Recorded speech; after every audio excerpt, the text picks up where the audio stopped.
Hello student, आप सभी का अपने इस यूट्यूब चैनल पर स्वागत है। आज हम जो टॉपिक होगा वो होगा मीजोसोम। क्या होगा?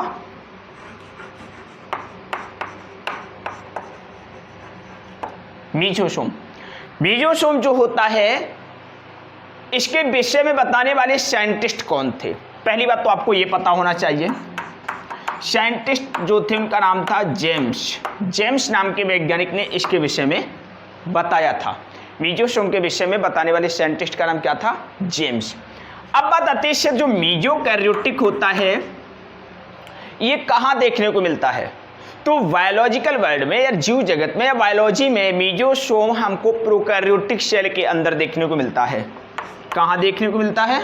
प्रोकैरियोटिक सेल, है ना?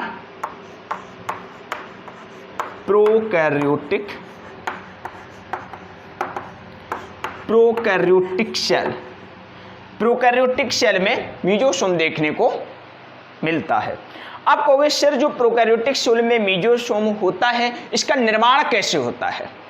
याद रखिए, मीजोसोम जो प्रोकैरियोटिक सेल में बनते हैं ये सेल मेम्ब्रेन,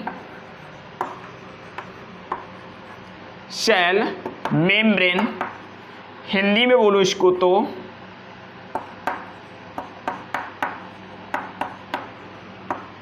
कोशिका झिल्ली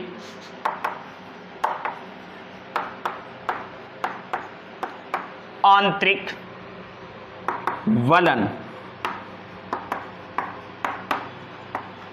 से बनते हैं। कोशिका झिल्ली के आंतरिक वलन से बनते हैं। कोशिका झिल्ली के जो आंतरिक फोल्ड होता है, यानी जो उभार होते हैं, उससे मीजोसोम का निर्माण होता है। इतनी बात क्लियर हुई? यानी मीजोसोम के विषय में बताने वाले साइंटिस्ट का नाम क्या था? मीजोसोम का संबंध किस सेल से है? तो आंसर होगा प्रोकैरियोटिक सेल। अच्छा, प्रोकैरियोटिक सेल में क्या आते हैं? जैसे आप बैक्टीरिया ले लीजिए, तो मीजोसोम बैक्टीरिया में भी देखने को मिलते हैं। यानी प्रोकैरियोटिक से जो भी प्रोकैरियोटिक में क्या आते हैं? बैक्टीरिया आते हैं, ये भी पता होना चाहिए। ठीक है, अब ये बनते कैसे हैं? तो सेल मेम्ब्रेन यानी कोशिका झिल्ली के आंतरिक वलन से बनते हैं। कोशिका झिल्ली जो होती है उसमें आंतरिक फोल्ड बनते हैं, उनको हम क्या कहते हैं? मीजोसोम कहते हैं। अब कहोगे सर इनके कार्य क्या होते हैं? देखिए, याद रखिए एक बात आप लोग, मीजोसोम जो होता है, पहले इसके कार्य सुनने से पहले एक नोट पॉइंट याद कर लीजिए।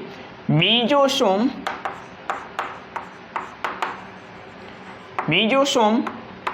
प्रोकैरियोटिक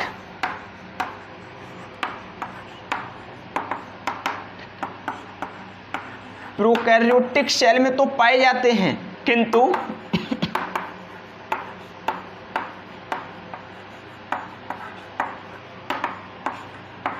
यूकैरियोटिक सेल में नहीं पाए जाते। याद रखना, मीजोसोम जो होते हैं प्रोकैरियोटिक सेल में देखने को मिलते हैं, यूकैरियोटिक सेल में नहीं पाए जाते हैं। आप कहोगे सर मीजोसोम यूकैरियोटिक सेल में नहीं होते हैं, प्रोकैरियोटिक सेल में होती, तो बात क्लियर हो गई। कैसे बनते, ये भी बात क्लियर हो गई, किंतु इसके कार्य क्या हैं? देखो, सबसे इंपॉर्टेंट, कई बार एंट्रेंस एग्जाम में पूछा जा चुका है, मीजोसोम का जो मुख्य कार्य है, इसके कार्य, पहला कार्य है श्वसन में सहायक होते हैं, है ना? श्वसन में सहायक होते हैं। अब आप कहोगे सर एक बात बताओ, मीजोसोम श्वसन में सहायक होते हैं, किंतु मीजोसोम पाए जाते हैं प्रोकैरियोटिक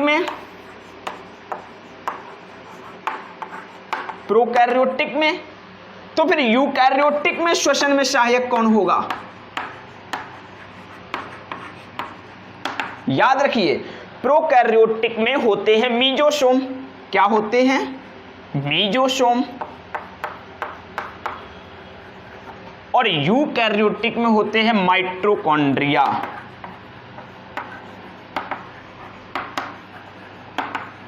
क्या होता है? माइटोकॉन्ड्रिया। तो याद रखना, प्रोकैरियोटिक सेल में मीजोसोम होते हैं, जबकि यूकैरियोटिक सेल में माइटोकॉन्ड्रिया होती है। तो प्रोकैरियोटिक सेल में मीजोसोम होता है, ये श्वसन में भूमिका निभाता है, और यूकैरियोटिक सेल में माइटोकॉन्ड्रिया होती है, ये श्वसन में भूमिका निभाती है। बात याद रखना। अर्थात प्रोकैरियोटिक में माइटोकॉन्ड्रिया के समान जो कार्य करने वाले अंगक हैं या भाग हैं वो कौन है? मीजोसोम है। फिर से बोल देता हूं, प्रोकैरियोटिक में माइटोकॉन्ड्रिया के समान कार्य करने वाली जो संरचना है वो क्या है? मीजोसोम है। इसका मुख्य कार्य क्या होता है? श्वसन होता है। और माइटोकॉन्ड्रिया का भी मुख्य कार्य क्या होता है? श्वसन होता है। दूसरा कार्य क्या है इनका? दूसरा काम होता है श्वसनीय एंजाइम पाए जाते हैं। इंपॉर्टेंट क्वेश्चन, कई बार एंट्रेंस एग्जाम पूछा गया। तो प्रोकैरियोटिक सेल में श्वसनीय एंजाइम कहां पाए जाते हैं?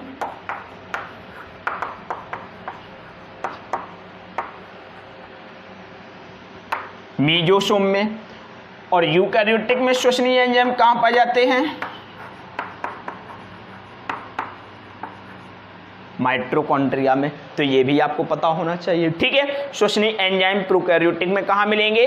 तो आंसर होगा मीजोसोम में। श्वसनीय एंजाइम यूकैरियोटिक में कहां मिलेंगे? आंसर होगा माइटोकॉन्ड्रिया में। श्वसनीय एंजाइम बैक्टीरिया में कहां देखने को मिलते हैं? तब आंसर होगा मीजोसोम में, ठीक है। बात क्लियर हुई। सबसे मुख्य कार्य होता है श्वसन में सहायता करना, श्वसन में सहायक होते हैं। अब कहोगे दूसरा कार्य क्या होता है?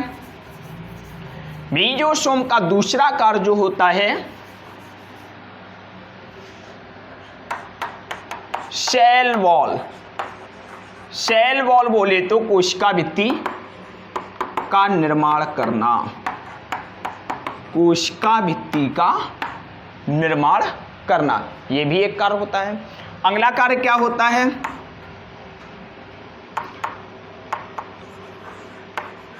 डीएनए प्रतिकृतियन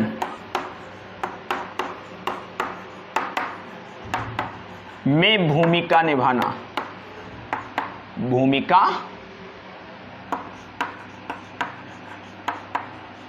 डीएनए प्रतिकृतियों को इंग्लिश में क्या बोलते हैं? DNA replication. एक बात जरा बता दीजिए, डीएनए रेप्लिकेशन क्या है? डीएनए से डीएनए बनना क्या होता है? DNA replication. डीएनए से एमआरएनए का बनना क्या कहलाता है? ट्रांसक्रिप्शन।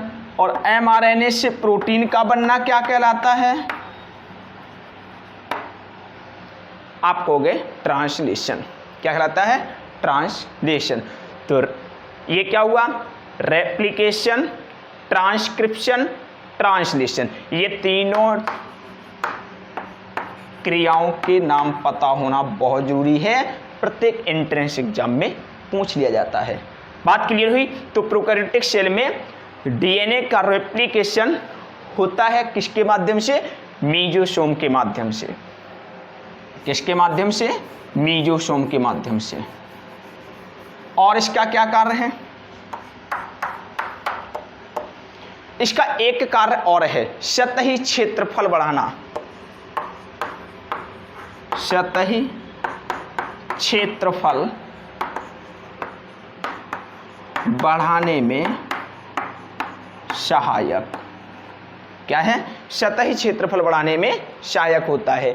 इसके ये चार कार्य इंपॉर्टेंट हैं, आपको पता होना चाहिए। मीजोसोम के मुख्य कार्य क्या है? कई बार एंट्रेंस एग्जाम में पूछा जाने वाला क्वेश्चन आपका ये रह चुका है, श्वसन में सहायक और श्वसनीय एंजाइम के निर्माण में सहायक।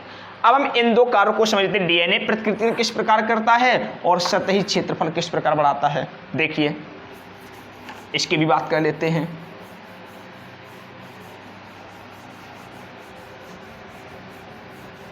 जैसे मैं समझा देता हूं, जैसे ये आपकी हो गई सेल वॉल, ये हो गई तुम्हारी सेल मेम्ब्रेन, और ये क्या हो गए? आंतरिक उभार हो गए कि नहीं हो गए? तो इनको क्या बोलेंगे? मीजोसोम बोलेंगे। अब यहाँ पे कल्पना करो ये जीनोमिक डीएनए है बैक्टीरिया का। अब ये जब अपने आप को रेप्लिकेट करेगा, यानी डीएनए का जब रेप्लिकेशन होगा तो ये मीजोसोम से आके जुड़ जाएगा। क्या होगा? ये मीजोसोम से आके जुड़ जाएगा और इसका रेप्लिकेशन संपन्न हो जाएगा। अब मैंने एक बात बताई थी सतही क्षेत्रफल बढ़ाने में, जब सीधी एक बात और है मैं बता देता हूं आपको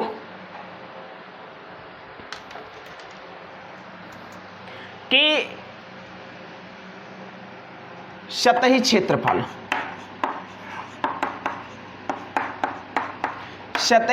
बढ़ाने में किस प्रकार सहायक है। समझिए, जो मीजोसोम होता है क्या होता है, जो मीजोसोम होता है, ये आप देख रहे हो ये आंतरिक फोल्ड है। क्या है, आंतरिक फोल्ड है, इनर फोल्डेड होती है। क्या बोल सकते हो, इनर फोल्डेड होती है।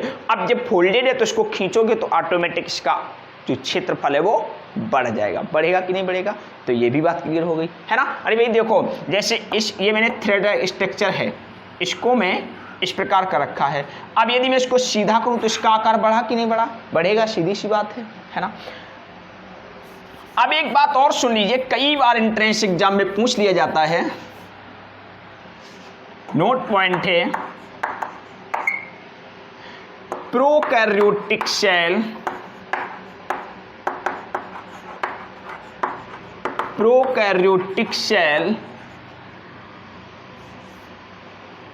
में पाए जाने वाले मीजोसोम, प्रोकैरियोटिक सेल में पाए जाने वाले मीजोसोम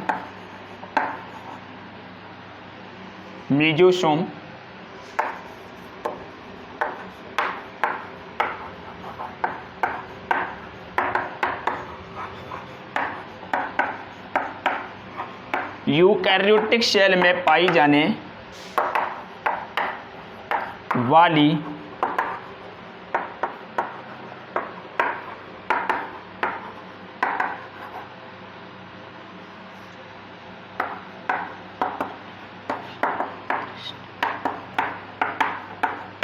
क्रिस्टी के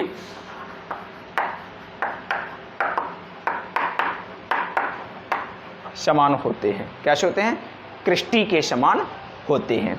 यानी कहने का मतलब क्या है, प्रोकैरियोटिक सेल में जो मीजोसोम होते हैं, क्या होते हैं, मीजोसोम, वो यूकैरियोटिक कोशिका में पाई जाने वाली माइटोकॉन्ड्रिया की क्रिस्टी, क्या, क्रिस्टी के समान होते हैं। कई बार एंट्रेंस एग्जाम में पूछा जा चुका है कि माइटोकॉन्ड्रिया की क्रिस्टी के समान प्रोकैरियोटिक सेल में पाई जाने वाली संरचना क्या होती है, आपका आंसर होना चाहिए मीजोसोम होती है। मैं एक बार डायग्राम से समझा देता हूं। प्रोकैरियोटिक सेल आप जब देखोगे, ये देखो, बस इतना पर्याप्त समझने के लिए। देखो ये कोशिका भित्ति हो गई, ये कोशिका झिल्ली हो गई, इसमें जो ये संरचना है ये क्या है, मीजोसोम है कि नहीं है। अब माइटोकॉन्ड्रिया में देखिए आप,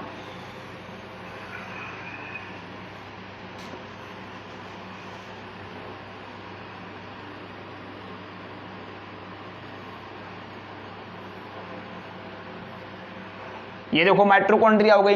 तो माइटोकॉन्ड्रिया में जो ये हैं, ये क्या है, क्रिस्टी है कि नहीं है, क्रिस्टी है कि नहीं है। ये तो क्रिस्टी को देख लो और आप मीजोसोम को देख लो, दोनों समान स्ट्रक्चर है कि नहीं है, बोलो, है ना। तो ये इंपॉर्टेंट, आप इसको देख लीजिए मीजोसोम को, और आप क्रिस्टी को देख लीजिए, है ना, दोनों समान है कि नहीं है। तो वही तो बोल रहा, ये किसका स्ट्रक्चर है, माइटोकॉन्ड्रिया। माइटोकॉन्ड्रिया किस में होती है, यूकैरियोटिक में, यूकैरियोटिक में, है ना। और ये क्या है, ये मीजोसोम है। मीजोसोम किस में होता है, प्रोकैरियोटिक में। किस में होता है, प्रोकैरियोटिक में, है ना। तो इस प्रकार आपको मीजोसोम की कहानी बिल्कुल क्लियर हो गई होगी। कई बार लोग इसमें डाउट कर देते हैं, काफ़ी छात्रों से गलती हो जाती है। अब ये गलती नहीं होगी, ऐसी हमको उम्मीद है। यदि आपको हमारा चैनल पसंद आ रहा है तो लाइक, शेयर और सब्सक्राइब करना मत भूलिए। धन्यवाद।